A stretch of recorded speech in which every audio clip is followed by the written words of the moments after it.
Bismillahirrahmanirrahim. Assalamualaikum warahmatullahi wabarakatuh.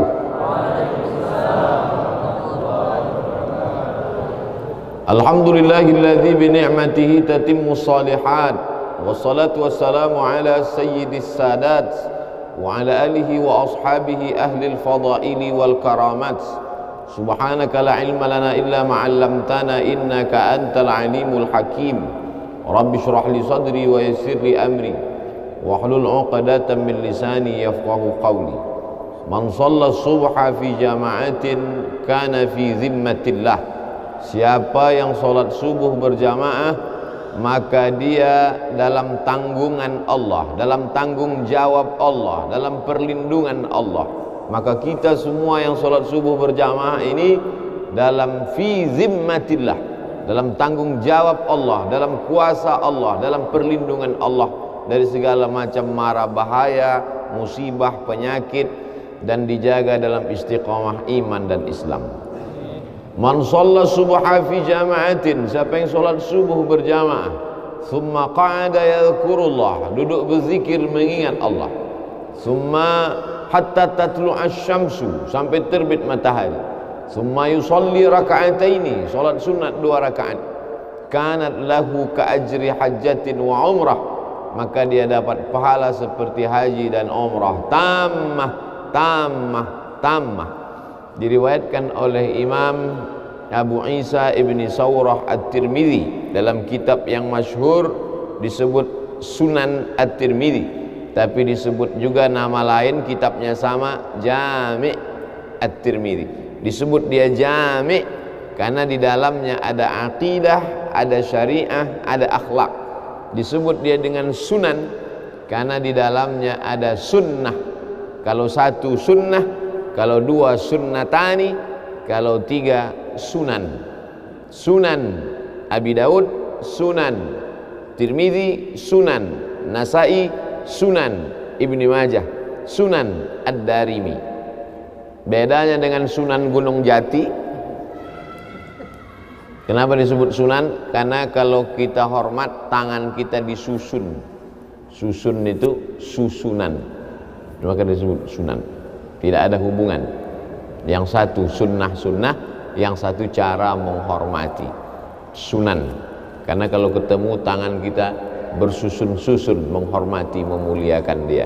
Begitu jugalah tangan saya susun memuliakan Abah Raud, para tuan-tuan guru, alim ulama, Amar, Adinda Amar, sahabat-sahabat semua, muslimin muslimat, insyaallah semua kita dalam ridha Allah Subhanahu wa taala. Saya diberi judul subuh ini ayam mati di lumbung padi. Sepanjang saya ceramah baru inilah judul yang aneh. Ayam mati di lumbung padi. Jangan seperti ayam mati di lumbung padi. Itu pepatah orang Indonesia. Lumbung padi itu kalau pergi nanti ke Sumatera Barat, ada rumah seperti rumah adat di depan rumah, rangking namanya, itu tempat menyimpan padi. Supaya apa? Supaya nanti di musim paceklik, musim kemarau, sawah tidak tumbuh hijau, tidak terjadi kelaparan. Di Pulau Jawa, di Kalimantan, di Sulawesi, bahkan di Papua juga begitu tabiat orang Indonesia. Memang dia punya persiapan. Kalau di tempat lain makanannya sagu, ada tempat penyimpanan sagu. Di daerah timur sana makan sagu. Saya ceramah ke daerah Sulawesi, ke Papua, di Sorong, di Raja Ampat, di Fak-Fak, diberi sagu. Ini makanan enak Pak Ustadz, saya coba, enak, cuman cepat laparnya karena kita biasa makan nasi. Artinya apa? Ada persiapan untuk masa depan. Itu diajarkan Allah Subhanahu wa taala dalam surah Yusuf. Ketika dia diberikan Allah taala ilham melalui mimpi, wahyu. Bagi kita tidak ada wahyu karena sudah putus dengan datangnya Nabi Muhammad sallallahu alaihi wasallam, habis. Al-yauma akmaltu lakum dinakum wa atmamtu alaikum ni'mati wa raditu lakumul Islam madina. Habis, tak ada lagi wahyu. Tapi kemudian ilham tetap terus ada. Lil insani lammatani, manusia ini punya dua lammah. Bisikan-bisikan yang datang dari malaikat disebut ilham. Bisikan-bisikan yang datang dari syaitan disebut waswasah. Makanya kita selalu minta perlindungan Allah dari waswasah. Qul a'udzu birabbin nas, malikin nas, ilahin nas, min syarril waswasil khannas. Nama perbuatannya waswasa, yuwaswisu. Perbuatannya waswasah. Tempat dia berbisik, alladzi waswisu fi sudur, di dada. Bagian yang sebelah mana? Atas, bawah, kanan, kiri. Yang sebelah kiri. Tempat jantung berdetup, berdetak, berdegup sebelah kiri. Makanya jantung itu kita isi dengan zikir. Afdalu zikri fa'lam annahu la ilaha illallah. Ke situ untuk mengusir bisikan-bisikan setan. Tabiat dia khannas, bersembunyi. Kenapa disebut dia bersembunyi? Karena dia mengintai seperti tikus di lubang mengintai kucing. Kalau dia lihat ada kucing, dia khannas, bersembunyi. Tapi ketika dia lihat tidak ada kucing, dia keluar. Maka saat hati berzikir, dia bersembunyi. Saat hati lalai, dia keluar. Maka kata Allah, wala takum minal ghafilin, jangan kau lalai. Kun ma'allah, selalulah engkau bersama dengan Allah. Selalulah engkau bersama dengan Allah. Kalau engkau tidak bisa bersama dengan Allah, fakun man ma'allah, hendaklah engkau bersama dengan orang. Kalau kau duduk dengan dia, kau ingat Allah. Makanya kalau duduk dengan almarhum dulu, ingat Allah. Duduk dengan Abah Raud, ingat Allah. Saya kalau duduk dengan ulama itu, Pak Ustadz, saya ingat Allah. Alhamdulillah. Tapi kalau saya duduk dengan Ustadz, saya ingat proposal. Oleh sebab itu maka kun ma'allah. Untuk apa? Mengusir khannas yang bersembunyi tadi. Maka kita ini dikatakan dalam tema yang diberikan, jangan seperti ayam mati di lumbung padi. Kenapa ayam bisa mati di lumbung padi? Ayam itu kan mati karena kelaparan.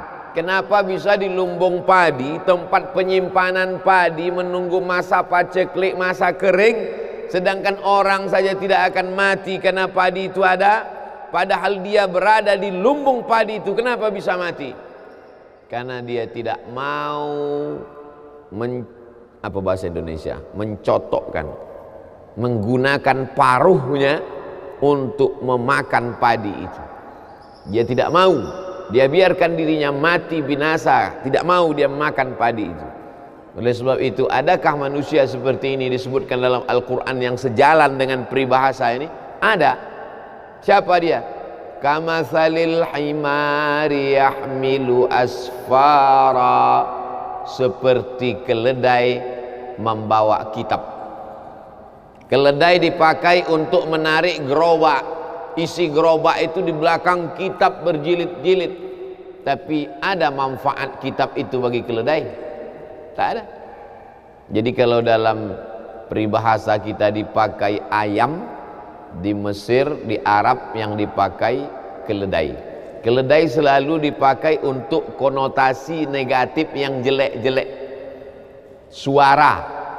Inna angkaral aswati la sautul hamir.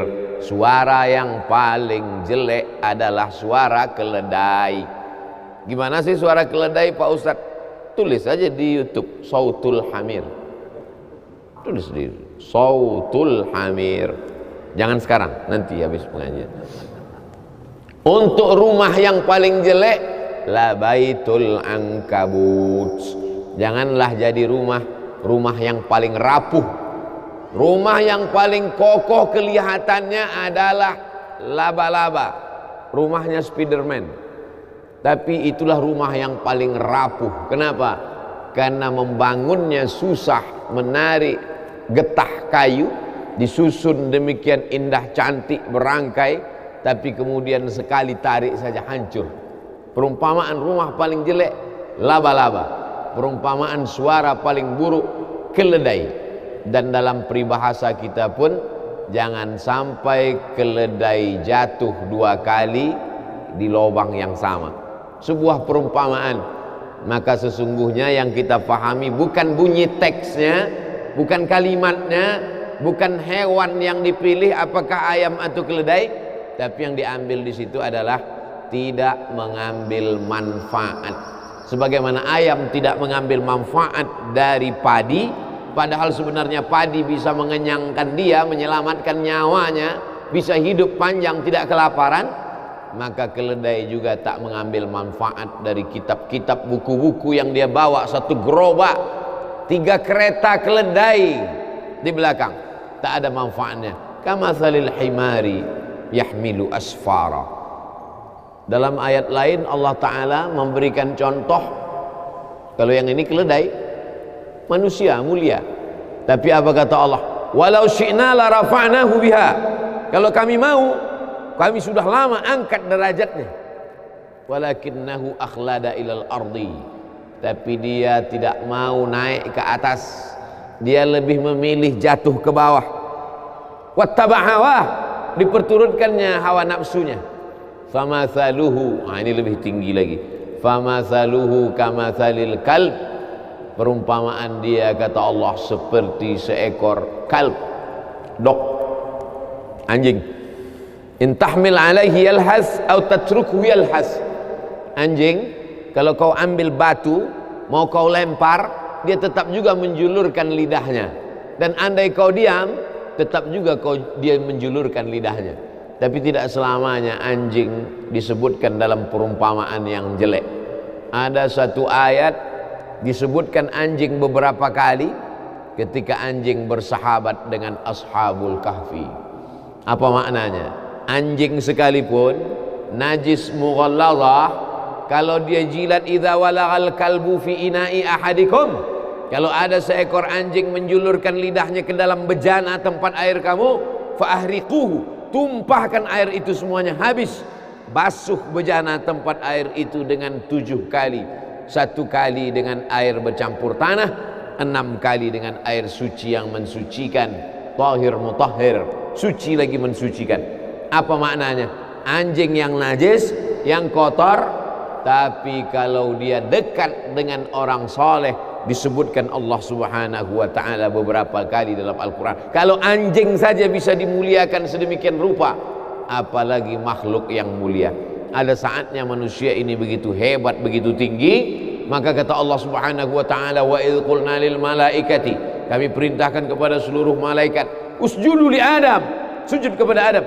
Fasajadu, sujud semuanya, illa iblis, kecuali satu, makhluk yang hina, warnanya hitam, terbuat dari tanah busuk bau, rendah diinjak tapak kaki, tapi begitu ditiupkan Allah, fanafakhtu fihi min ruhi, aku tiupkan ruh ke dalamnya, apa yang terjadi? Faqa'u lahu sajidin. Semua makhluk-makhluk yang bercahaya, yang indah, yang hebat itu sajidin, sujud ke tanah yang busuk dan bau. Kenapa? Allah meniupkan ruh kemuliaan di dalamnya. Tapi ketika dicabut Allah Ta'ala kemuliaan dari tanah yang busuk dan bau itu, apa yang terjadi? Ulaika kal an'am, mereka seperti binatang, lebih rendah daripada kambing, onta, lembu. An'am, binatang ternak. Balhum adal, bahkan lebih hina lagi daripada itu.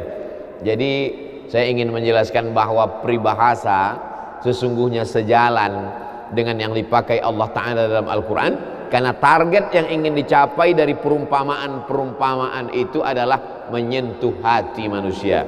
Perumpamaan seekor keledai, perumpamaan rumah laba-laba, perumpamaan tentang manusia, perumpamaan tentang ayam di lumbung padi. Target yang ingin dicapai adalah menyentuh. Bagaimana cara Allah Ta'ala menyentuh hati manusia? Supaya kalau sudah hati itu tunduk, yang lain ikut menjadi tunduk. Ala fil jasadi mudghah, ketahuilah dalam jasad ini ada segumpal Jika salahal jasadu kulluh, kalau yang segumpal ini baik, yang lain ikut menjadi baik. Wa idza salahat, kalau dia baik, salahal jasadu kulluh. Wa idza fasadat, kalau dia rusak, fasadal jasadu kulluh, ala wahyal qalb, itulah dia hati. Maka hati ini diperbaiki. Di mana letak memperbaiki hati? Satu Indonesia ini orang datang kemari untuk memperbaiki hati. Disinilah lumbung padi itu, disinilah lumbung zikir itu, disinilah lumbung ilmu itu, disinilah tempat para penghafal Quran itu, disinilah tempat wali-wali Allah berkumpul. Tiba-tiba ada ayam kelaparan di lumbung padi.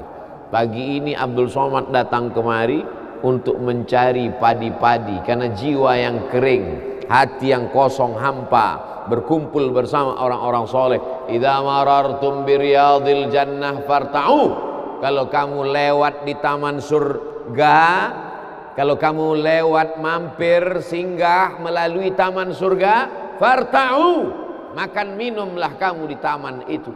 Kata sahabat, mana ada taman surga di dunia ya Rasulullah? Taman surga itu kan di akhirat. Kata Rasulullah, ada taman surga di dunia. Apa itu? Majalisul zikri, majelis zikir. Jangan sampai ayam mati di lumbung padi. Padi materi, benda, bisa mengenyangkan lambung ayam. Tapi yang kita maksud di sini kiasan bukan padi materi beras, bukan jagung, bukan sagu, bukan beras. Yang dimaksud apa? Yang mengenyangkan spiritual kita. Kalau anak tidak dikasih makan sarapan pagi, dia nanti akan makan makanan yang belum pasti, steril, pewarnanya pewarna tekstil. 3 hari tidak basi karena ternyata pakai pengawet. Bukan cuman pengawet itu mengawetkan makanan dia, dia awet sekalian. Gara-gara pengawet terlalu banyak. Maka orang tua yang khawatir anaknya jajan sembarangan di pinggir jalan, dikasih makanan. Ini materi, makanan ini materi, beras ini benda, sagu ini benda, jagung ini benda. Benda hanya bisa mengenyangkan benda. Materi beras, jagung, padi mengenyangkan lambung, karena lambung juga materi. Tapi jiwa manusia bukan materi. Ada zahir, ada batin, ada spiritual, ada material. Makanya selalu dalam sambutan kami berterima kasih kepada seluruh panitia yang sudah memberikan sumbangan material maupun spiritual. Sesungguhnya orang-orang barat yang mengikut filsafat wujudiyah, ada namanya filsafat wujudiyah. Wujud artinya ada. Dia hanya percaya pada sesuatu yang ada di depan mata. Apakah Abdul Somad itu ada? Ada. Kenapa dia ada? Karena bisa dilihat mata, bisa ditangkap dengan panca indera, bisa disentuh dengan tangan. Maka Abdul Somad itu ada. Adakah ruh Abdul Somad? Ruhnya tidak ada, karena ruh tidak bisa dilihat mata, tidak bisa disentuh tangan, tidak bisa diraba, ditangkap dengan panca indera. Maka tidak ada. Filsafat itu disebut dengan filsafat wujudiyah. Bahasa Inggrisnya materialism, diambil dari kata materi, benda. Maka kalau tidak nampak, tidak ada. Malaikat kiraman katibin, tidak ada. Raqib dan atid, tidak ada. Alam barzah, tidak ada. Sorga, tidak ada. Karena tak dilihat oleh mata. Puncaknya adalah Tuhan, tidak ada. Maka lahirlah generasi-generasi ateis. A, tidak ada. T, Tuhan. Is, keyakinan. Ateis, keyakinan yang meyakini bahwa Tuhan tidak ada. Tapi aneh bin ajaib, ketika dia mau mati kecelakaan, dia minta tolong, dia tulis SOS, save our soul, selamatkan jiwa kami. Katanya tidak percaya kepada yang gaib, tapi dia minta selamatkan, save our soul, Mestinya kalau tidak percaya kepada jiwa, tidak percaya kepada roh, tidak SOS, SOB, save our body. Dan dalam lagu kebangsaan Indonesia kita nyatakan, kami percaya kepada yang zahir dan batin. Indonesia Raya, bangunlah jiwanya dulu dibangun, barulah bangun badannya. Maka membangun badan ini nomor 2. Tapi kalau kita tonton TV, iklan yang paling banyak itu membangun jiwa atau membangun badan? Membangun badan. Cobalah tonton TV, ambil kertas, bawa pena. Dari jam 6 pagi sampai jam 6 sore nanti tonton. Kasih, ambil kertas, garis di tengah, buat membangun jiwanya, membangun badannya. Berapa yang membangun jiwa, berapa membangun badan. Air ini membangun jiwa, membangun badan. Membangun badan.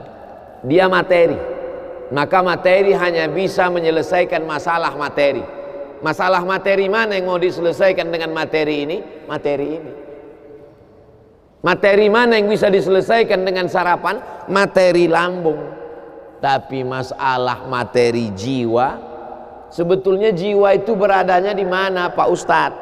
Di sini atau di sini? Ikhtilaf para filosof. Yang satu mengatakan fid dimag, di otak. Yang satu mengatakan fil qalb, di jantung. Saya tidak suka ikhtilaf. Karena kata Nabi, kata Allah dalam Al-Quran, kata Nabi dalam hadis, la takhtalifu fakhtalafat qulubukum. Jangan kamu ikhtilaf, nanti hati kamu ikut menjadi ikhtilaf. Saya mengkombinasikan aja antara dua pendapat ini. Berawal dari jantung naik ke otak. Jadi kalau ada mengatakan, sebetulnya kita saat berpikir itu di mana? Di sini atau di sini? Am ala qulubin afala yatadabbaruna al-Qur'an? Mengapa mereka tidak merenungkan Al-Quran? Am ala qulubin aqfaluha? Atau hati mereka terkunci? Kalau begitu, berpikir itu di hati katanya. Ini dalil mereka yang mengatakan bahwa letaknya itu yang gaib, itu letaknya di hati. Dan banyak sekali hadis-hadis mengatakan di hati. Tapi banyak orang selalu mengatakan, marilah kita berpikir. Pernah nggak orang ngomong, marilah kita berpikir? Think, marilah kita berpikir. Lalu saya temukan ada pendapat yang mengkombinasikan antara duanya. Kata dia berawal dari jantung, dari kemudian naik ke otak. Sesuai dengan para dokter ahli medis kita juga berkata demikian. Berawal dari degup, detak, hembusan darah di jantung, dari jantung lalu kemudian menyembur ke otak, otak ini disegarkan, lalu dari otak turun ke mata, dari otak ke tangan. Makanya orang kalau sudah bermasalah otaknya, makan otak-otak. Kalau sudah bermasalah di otak, akhirnya bermasalah di lain.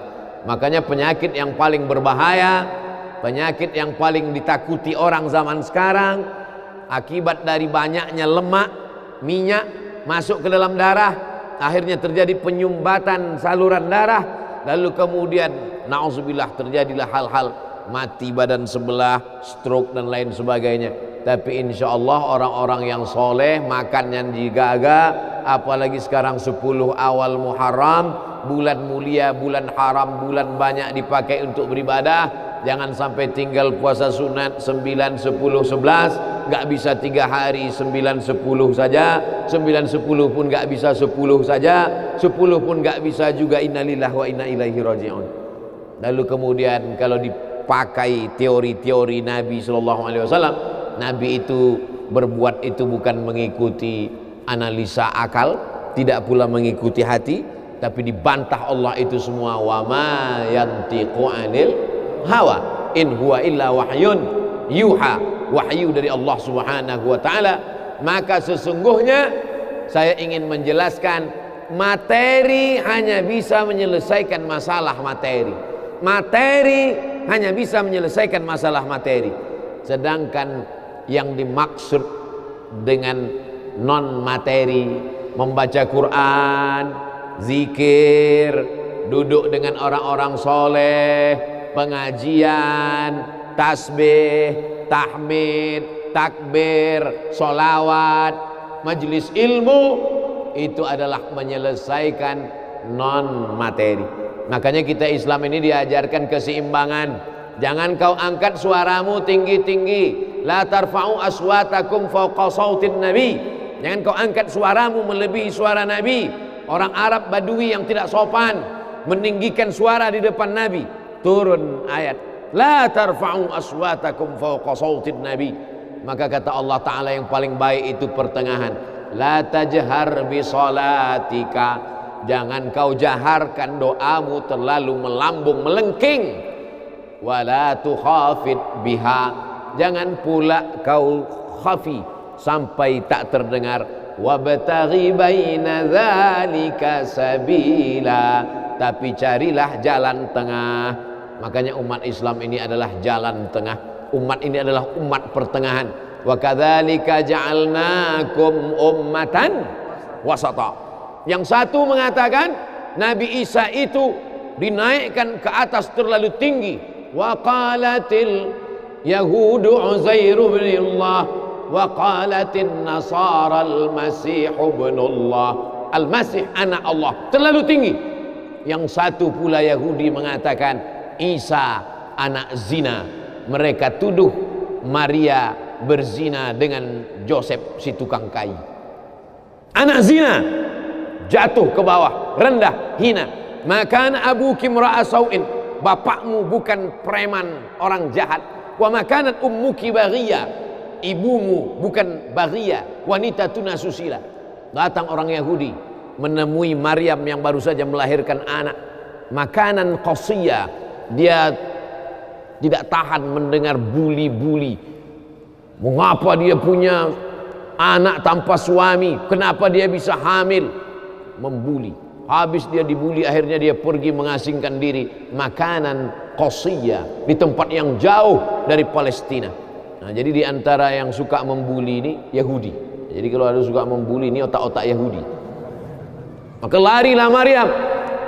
Jadi kalau mau belajar dari bagaimana Maryam dibuli orang, bagaimana cara dia, pergi lari. Kita sekarang kalau dibuli orang nggak perlu lari, cukup matikan handphone. Lalu kemudian dasar pembuli, orang sudah lari, ternyata mereka datang ke sana.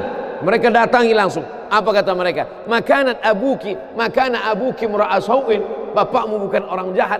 Wa makanat ummuki baghiyah. Ibumu bukan wanita tunasusila. Titik. Kalau ayat itu dilanjutkan tidak layak menjadi kitab suci. Bapakmu bukan preman tengik, ibumu bukan wanita tunasusila. Kalau dilanjutkan, mengapa kau punya anak hasil zina? Apa yang dilakukan Maryam? Tarkul jawabi alal jahili jawabun. Tidak menjawab orang yang jahil, itulah jawabannya. Tidak menjawab orang jahil, itulah jawabannya. Apa yang dilakukan Maryam? Fa asyarat ilaih. Maryam cukup menunjuk anaknya. Isa yang terbaring sesosok bayi. Fa asyarat ilaih. Maryam menunjuk anaknya. Kata Maryam, bayangkan tiba-tiba kalau datang orang sedang membuli. Kenapa kamu bisa hamil gak punya suami? Bapakmu bukan orang jahat, ibumu juga bukan wanita tunasusila. Kenapa kamu bisa punya anak haram? Oh, makin marah dia. Apa kata mereka? Kaifa nukallimu man kana fil mahdi sabiyya. Kaifa nukallimu man kana fil mahdi sabiyya. Kamu suruh kami bicara dengan anak kecil ini. Bagaimana kami bisa bicara dengan anak ini? Disitulah Allah Ta'ala menunjukkan mukjizatnya, seimbang antara zahir dan batin. Yang dilakukan oleh Maryam itu adalah zahir, menunjuk anak. Tapi yang dilakukan Allah adalah batin. Islam mengajarkan seimbang antara zahir dan batin. Jangan orang hanya batin saja. Innallaha la yanzuru ila ajsamikum. Allah tidak melihat bentuk fisik tubuh kamu. Wala ila suwarikum. Allah tak melihat rupa wajah kamu. Walakin yanzuru ila qulubikum. Yang dilihat Allah itu batin kamu. Gara-gara ini santri-santri tak mandi pagi. Kamu kenapa matanya? Allah hanya melihat hati kita, Pak Ustaz. Makanya ketika bercermin kita diajarkan Allahumma kama hassanta khalqi wa hassin khuluqi. Makanya di azikra yang zahir ada, yang batin ada. Merugilah orang yang berada di Jakarta, Jabodetabek, Jakarta, Bogor, Depok, Tangerang, Bekasi. Mereka adalah ayam-ayam mati di lumbung padi. Yang dari Sumatera selamat, karena nyebrang pulau. Kalau mau datang kemari rapid test dulu. Kan sembarang. Nih, masih ada bekasnya. Saya selamat. Saya tidak termasuk ayam mati di lumbung padi, karena lumbungnya jauh. Tapi yang ada di sekitar Jabodetabek, Lampung agak kena juga karena dekat kemari. Dulu seingat saya berbis-bis datang kemari. Lalu kemudian yang lebih dekat lagi Bogor, yang lebih dekat lagi sekitar ini. Maka ini akan ditanya, la tus'alunna yauma idzin anin na'im. Kamu ditanya, nikmat terbesar adalah bisa tinggal di dekat az-zikra, nikmat terbesar. Tapi tidak ada nikmat yang sia-sia. Afa khalaqnakum abatha, apakah kami ciptakan kamu sia-sia? Aku beri engkau nyawa, aku titipkan roh di dalam jasadmu, kuberikan kesempatan tinggal di dekat az-zikra. Tapi kenapa kau menjadi ayam yang mati di lumbung padi? Perutnya mungkin kenyang, tenggorokannya mungkin tenang, matanya mungkin lapang, tidurnya lelap, tapi jiwa kosong hampa. Akibat apa? Akibat tidak diisi dengan zikir, tidak diisi dengan baca Quran, tidak diisi dengan muhasabah, tidak diisi dengan meneteskan air mata, tidak diisi dengan duduk bersama ulama, tidak diisi dengan sholat berjamaah, tidak diisi dengan kajian-kajian. Sesungguhnya setiap kita datang ke dunia ini sudah membawa benih. Tidak ada yang lahir ke dunia ini kosong hampa.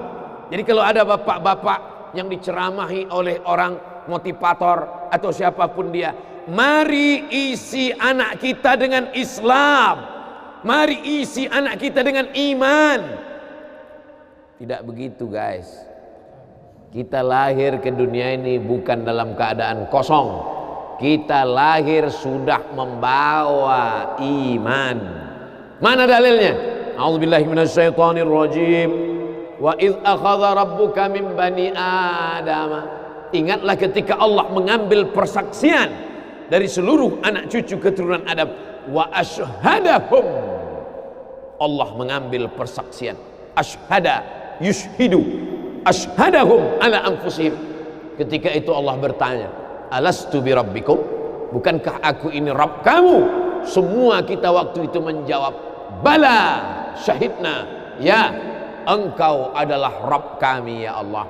Setelah kita diisi, barulah kita masuk ke dalam rahim ibu kita, barulah turun ke bumi, barulah datang kemari. Lalu kemudian setelah di sini lupa, antaqulu yaumal qiyamati inna kunna an hadza ghafilin. Kami lupa, kami tidak ingat. Orang yang tidak ingat ini diingatkan. Fadzakir, ingatkanlah. Inna fa'ati az-zikra. Fadzakir, berilah peringatan. Inna fa'ati az-zikra. Inna fa'atiz zikra. Az-zikra bermanfaat untuk siapa? Liman yakhsha, bagi orang yang takut bahwa dia nanti akan bangkit dari tanah, bahwa dia akan hidup sekali lagi, bahwa ruh dan jasadnya akan dipertemukan lagi. Apa mungkin kita ini akan hidup lagi Pak Ustadz? Ucapanmu sama seperti ucapan Asi bin Wa'il yang membawa tulang kering kerontang yang sudah putih, tak ada lagi warna. Lalu dia bertanya, hal yuhyi rabbuka hadzal 'idhama ba'da ma baliya wa ramma? Apakah bisa Tuhanmu menghidupkan tulang ini lagi ya Muhammad? Nabi SAW diam sampai Jibril datang membawakan jawaban. Qul yuhyiha alladhi ansha'aha awwala marrah. Katakan ya Muhammad SAW kepada Asi bin Wa'il yang tak percaya bahwa tulang itu akan hidup sekali lagi. Yuhyiha alladhi ansha'aha awwala marrah. Dia yang menciptakan tulang itu sebelum ada, menjadi ada. Sekarang setelah ada, dibuatnya menjadi tidak ada, akan dikembalikannya lagi menjadi ada. Sedangkan menciptakan yang tidak ada menjadi ada saja dia sanggup, apalagi yang pernah ada dibuatnya menjadi tidak ada, dikembalikannya lagi menjadi ada. Innama amruhu idza arada syai'an ayyakula lahu kun. Azmuz zanab, ujung tulang ekor sebesar ibu jari, tulang belakang sampai ke bawah, yang lain hancur. Ketika digali makam kuburan, ada yang tulang-tulang hanya tinggal tulang paha saja, ada yang hanya tinggal gigi dan rambut saja, yang lain hancur. Tapi ada satu yang tidak hancur, kata Allah, disampaikan Nabi Muhammad SAW, ujung tulang ekor sebesar ibu jari. Maka dari itulah nanti yang akan ditunjuk, tumbuh sel-sel tulang, tumbuh kulit-kulit, tumbuh darah daging, bangkit menjadi manusia sempurna di hadapan Allah. Masuk surga itu roh dan jasad. Jannatin tajri min tahtihal anhar. Sungai, air sungai dengan gemericiknya masuk kaki ke dalam air sungai, itu adalah jasad. Kulit menyentuh air sungai terasa dinginnya, itu jasad. Zamharira adalah cahaya matahari yang tidak tembus ke bawah. Kenapa cahaya matahari tidak tembus? Karena ada ranting-ranting kayu yang saling terkait satu dengan lain, sehingga kalau duduk di bawah maka cahaya matahari tidak tembus ke bawah. Itu jasad. Maka yang masuk surga itu adalah roh dan jasad menurut Ahlus Sunnah wal Jamaah. Kalau masuk surga cuman roh, saya nggak mau. Mimpi masuk surga. Abdul Somad akan masuk surga beserta roh dan jasad, kembali sempurna. Makanya kata Nabi, la yadkhulul jannata ajuz, tak masuk surga orang tua. Menangis semua orang tua, sedih karena tak masuk surga. Nabi tersenyum, kata Nabi, bukan kamu tua tak masuk surga, kamu akan kembali muda usia belia, 30, 31, 32, 33. Karena masuk surga itu adalah orang-orang muda, anak-anak muda yang bisa menikmati dunia. Begitulah mereka masuk ke dalam surga. Apa makna ucapan Nabi itu? Ruh dan jasad masuk ke dalam surga Allah. Lagi-lagi kita sedang diajarkan keseimbangan, bahwa kita lahir membawa iman, tapi iman ini bisa mati. Benih letakkan di tanah pasir kering kerontang, tidak disiram, mati dia, kering. Bagaimana menghidupkannya? Dihidupkan dia dengan ilmu. Tidak ada majelis ilmu yang paling banyak untuk saat ini. Majelis ilmu di Az-Zikra, semua ustadz didatangkan kemari. Ustadz Tengku Zulkarnain, Abah Raud tidak usah disebut lagi, memang beliau guru dari almarhum, Masya Allah tabarakallah. Lalu kemudian para masyaikh, Ustadz Adi Hidayat, Buya Yahya, tak dapat disebutkan satu persatu, Kiai Haji Abdullah Gimnastiar, para alim ulama, alumni Al-Azhar Mesir, alumni dari Yaman, Tarim Hadramaut, Darul Mustafa, Rubat Tarim, berdatangan kemari semua. Majelis ilmu. Lagi-lagi ayam mati di lumbung padi. Apa sebenarnya yang terselit dari peribahasa itu? Iman mati karena tidak disirami dengan ilmu. Ilmu. Datang seorang jamaah menemui saya, Ustadz Somad, saya kena penyakit insomnia, gak bisa tidur malam. Jam 2 malam mata saya masih berkedip-kedip. Bismika Allahumma ahya wa amut, gak mempan. Sebabnya apa Pak? Sebabnya saya beli tanah.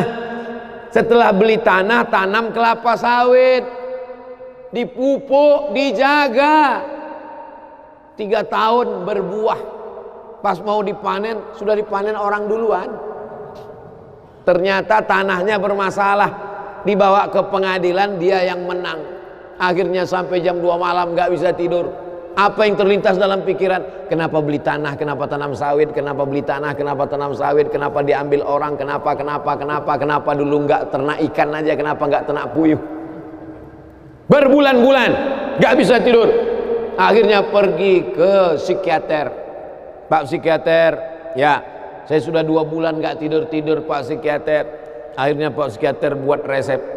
Ini obatnya, yang ini dimakan sebelum makan, yang ini dimakan setelah makan, yang ini 3 kali, yang ini 2 kali. Akhirnya memikirkan resep itu, makin gak bisa tidur. Dimakan, tertidur. Dosisnya habis, terbangun. Kenapa beli tanah, kenapa tanam? Setelah dimakan, muncul masalah baru. Terlalu banyak makan obat, terjadi kekacauan tubuh. Akhirnya kena buah pinggang, muncul masalah baru. Sampai akhirnya saya ketemu MP3 Ustadz. Saya dengarkan sebelum tidur malam. Begitu saya dengar, saya itu tidur. Makanya saya tidak marah kalau ada jamaah itu tidur. Itu menunjukkan jiwanya tenang. Karena dia tidak kena penyakit insomnia. Orang Amerika, orang Eropa, mobilnya mewah, apartemennya cantik, rumahnya megah, duitnya banyak, dolarnya bejibun, gak bisa tidur karena masalah hidup dunia. Kita naik angkot kelewatan gang. Itu menunjukkan apa? Di mana letak ketenangan itu? Huwallazi anzala sakinata fi qulubil mu'minin. Dia yang menurunkan ketenangan ke dalam hati orang yang beriman. Oleh sebab itu maka iman ini mesti disiram dengan ilmu. Majelis ilmu adalah majelis zikir. Majelis ilmu adalah majelis turunnya rahmat dan barakah. Majtama'a qaumun fi baitin min buyutillah. Sekelompok orang berkumpul di rumah Allah, yatsluna kitab Allah, membaca ayat-ayat Allah, wa yatadarasunahu fima bainahum, mengkaji isinya. Nazalat alaihimus sakinah, turun ketenangan. Ghasyiyat bihimur rahmah, turun rahmat kasih sayang Allah. Haffat bihimul malaikah, dikelilingi oleh para malaikat. Wa dzakarahumullahu fi man indah, dibanggakan Allah Ta'ala dengan para malaikat. Tadi malam ketemu dengan murid dari Syekh Muhammad Yasin bin Isa Al-Fadani di Zawiyah Raudhah. Ketemu, cium tangan, barokah, zikir, sholawat, tenang jiwa.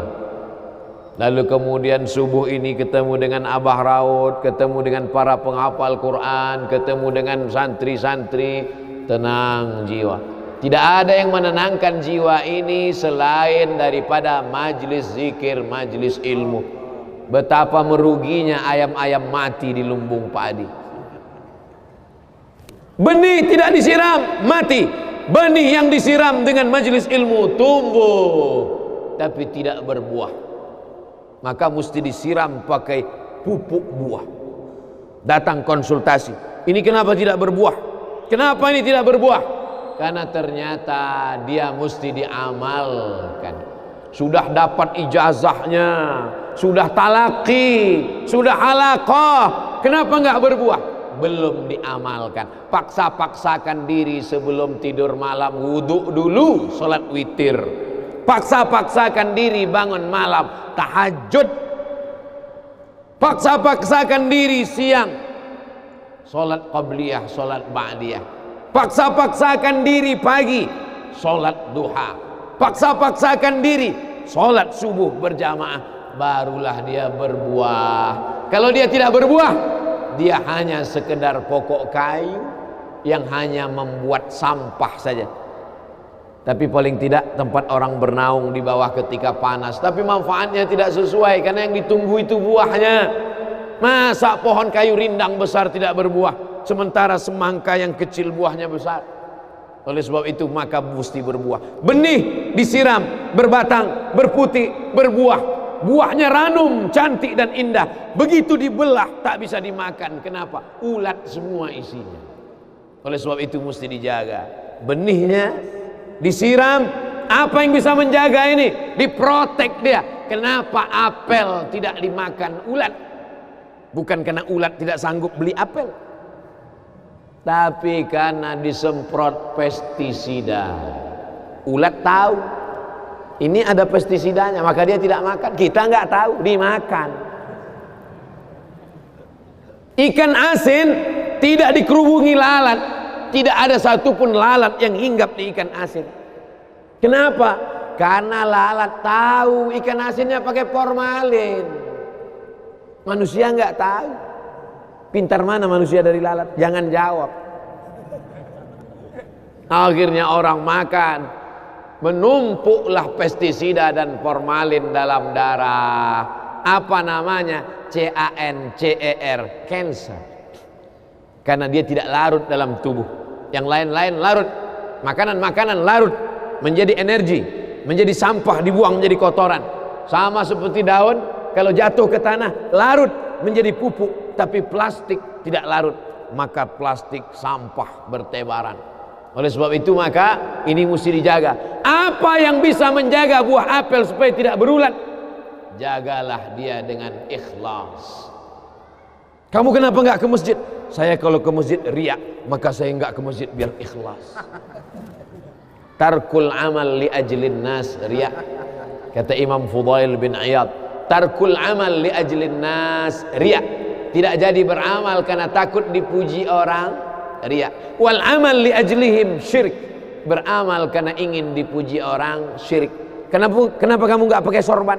Takut dipuji orang, riya. Pakai saja sorban anak, jangan takut dipuji orang. Pakai sorban, yakinkan dirimu.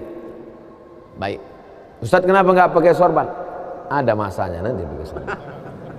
Tarkul amal li ajlin nas riya. Tapi beramal, tapi saya nggak tahan Pak Ustaz, dipuji orang. Luruskan, karena pujian pasti akan selalu datang.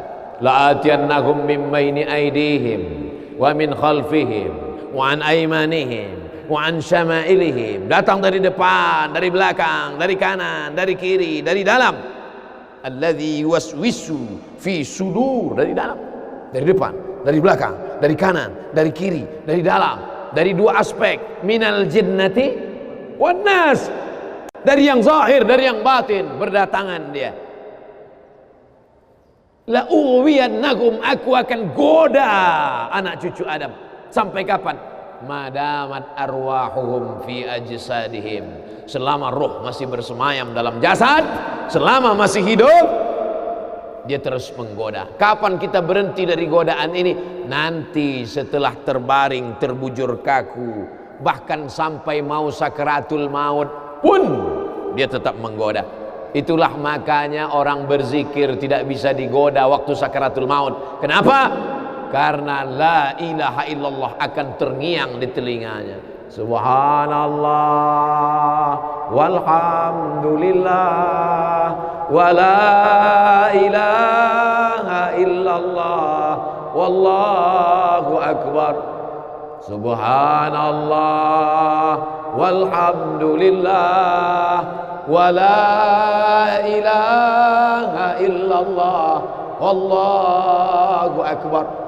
Kalau itu diucapkan sekali, 10 kali, 100 kali, 1000 kali, terngiang dia di telinga kita. Bahkan ketika kita mau tidur malam pun terngiang dia. Bahkan ketika kita mengigau di tengah malam pun itu yang terngiang. Maka saat mau sakaratul maut pun itu juga yang akan datang. Apa yang kau ucapkan, apa yang kau dengar, apa yang kau pikirkan, apa yang kau renungkan, itu yang akan datang waktu sakaratul maut. Seorang bapak sudah diponis dokter, panggil istrinya, panggil anaknya, bawa ini ke rumah, nunggu malaikat maut datang. Sudah nggak ada obat.